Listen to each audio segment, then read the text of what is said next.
खामोशी में, जब ज़्यादातर लोग गहरी नींद से लुत्फ़अंदोज़ हो रहे होते हैं, उस वक़्त नींद से बोझिल आँखें लिए मेरे अब्बू घर का चूल्हा जलाए रखने की खातिर अपनी पुरानी कश्ती में बहुत कम जाल लेकर छोटा इंजन, जो अक्सर खराब हो जाता है, के आसरे समुंदर जाते हैं। झिलमिल करते तारे सूरज की ज़र्द किरणों में अपना वजूद खो जाने के डर से सहमे-सहमे होते हैं।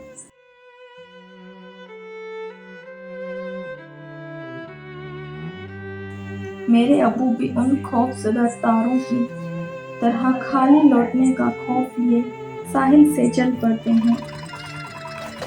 पुराना इंजन की वही ठक-ठक और लहरों की सरसराहट रात के मंज़र को और भी ज़्यादा पुरअसरार बना देती है। मेरे अब्बू अपने चंद साथियों की मदद से जाल समुंदर में फेंकते हैं।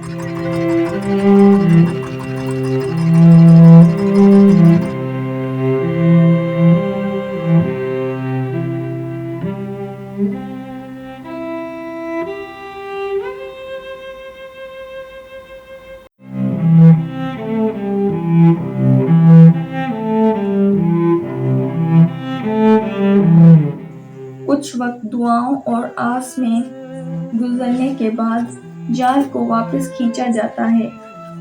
जाल की हर आंख पर सबकी नज़र होती है कि कुछ शिकार हमारा नसीब बने, लेकिन खाली जाल से सिरकता पानी हर दफ़ा मायूस कर देता है। लेकिन फिर उम्मीद के कुछ घर के चूल्हे जलाने के सामान बने जद्दोजहद पर मजबूर कर देता है। शाम को खाली लौटते वक्त दुकानदार के ताने सामने आ जाते हैं कि पहले पुराना कर्ज लौटाओ। अब्बू की तरह हज़ारों छोटे माहीगीरों की ज़िंदगी बस यूं ही से सख्ती गुजरती रहती है।